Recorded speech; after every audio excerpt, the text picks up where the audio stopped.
Clock House, it's Christmas Day. We made it, and here I am with the last part of our story, how Winston delivered Christmas. And this last chapter on the 24th of December is called Hot Buttered Toast.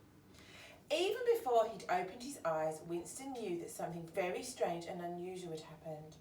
The last thing he could remember was being outside in the freezing cold with the angry wind and snow roaring all around him. And he remembered being tired. Very tired indeed, and freezing cold too. The sort of cold that makes you feel frozen from the inside out.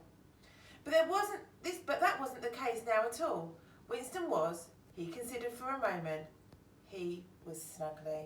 I hope you are too. Really warm and cosy, and yes, very snuggly indeed. He sniffed. His whiskers wobbled with excitement. What was that lovely smell? He smelt like nothing very nearby was cooking something very delicious.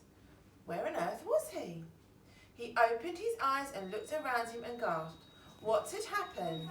He wasn't outside on the street in a hidey hole, which was where he woke up most mornings. He was in bed, a perfect little mouse-sized bed with soft flannel sheets, a thick blanket and two great big plump pillows. There was even a little patchwork quilt keeping him toasty. Winston wiggled his toes and looked around. He seemed to be in a little bedroom in a house where everything was just the right size for him. There were tiny books, a small armchair. As Winston peeked over to look up down the side of his bed, on the floor was a pair of tiny slippers, which Winston knew, just from looking at them, would fit him perfectly. What is this lovely place, he wondered. A house made just for a mouse? Was he still asleep? Was he dreaming? Then he heard a noise. A great stampede of thuds and whoops and footsteps and voices, human voices. Now be careful on the stairs, Oliver. What on earth has got you so giddy this morning? There were some very excited squeaking noises before Winston heard. What letter, Oliver? Oliver thought, Winston. Who was Oliver? Just then there was a rattling noise. It sounded like someone was right outside his room. Winston burrowed deep down beneath his bed covers so only his eyes were peeking out over the top of his blanket. He couldn't believe what he was seeing. The entire far wall of his room swung open and a little boy's face appeared. The little boy was in his pyjamas and his curly hair was sticking wildly up at the end. His cheeks were bright pink and his eyes were sparkling with excitement. Mum! Dad! He cried. Come and see! In the doll's house there's a mouse! A real mouse fast asleep in the attic! There followed a great commotion of more faces joined the little boys to peer in at Winston. Two were grown-up faces and the other was a smaller face. All belonged to humans in pyjamas and dressing gowns, and everyone looked like they jumped out of bed in a great hurry. Goodness, said a grown-up face with a bristly moustache under his nose. There is a mouse in the doll's house.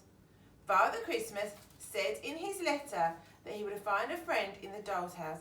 And it's a mouse, squeaked the little boy. What letter, Oliver said Oliver. What letter, Oliver, said the other grown-up face. This one didn't have a moustache, but had hair in a headscarf. The other very small face didn't say anything. She was too busy sucking on the sleeve of her nightie. The little boy quickly handed over a small sheet of paper. This letter, he said, shivering with excitement. It's from Father Christmas. I found it in my stocking this morning. Look. The grown-ups read the letter, and as they did, their eyes grew bigger and bigger with astonishment. Dear Oliver, thank you for the letter. I believe it had rather an exciting journey to get to me, but the important thing is it found me in the end. I understand from your note that what you would like more than anything this Christmas is a friend, someone to go on adventures with. If you go downstairs and peek in the attic bedroom of that lovely doll's house, you will find a little something there waiting for you. He should be a very suitable friend for you. He's really good at adventuring. I should think he'll be fast asleep when you find him. He's had quite a tiring evening. Take care of each other. I look forward to reading about all your adventures together in your letter next Christmas, although maybe pop it in the post a bit earlier next year. With best Christmassy wishes, your friend Father Christmas. Well, I never! Oliver, explained the grown-up with the headscarf. A mouse? The little boy beamed. I think we'd all better go and get dressed, and then our friend can come and join us in the kitchen for breakfast, said the grown-up with the moustache. Do you think he'd like some hot buttered toast? He does rather look like he could do with a good meal, said the other grown-up, smiling. Oliver told his friend that he'd be back for him as soon as he was dressed, and he brushed his hair, one of the grown-ups added, and the whole family scampered off to get ready for the day. When he was quite alone, Winston sat up and blinked. He wasn't a street mouse anymore. He had a warm home, and if the lovely smells were to be believed, a yummy breakfast, lunch and dinner ahead of him. He also had a friend called Oliver. How extraordinary! Something crinkled in the foot of his bed, and Winston scrambled about in the blankets until he found what it was. A stocking! A little mouse-sized striped stocking, and in it was a tiny letter written in the smallest mouse-sized writing he'd ever seen. Dear Winston, thank you so much for delivering Oliver's letter to me. I can only imagine what sort of an evening you've had trying to deliver it.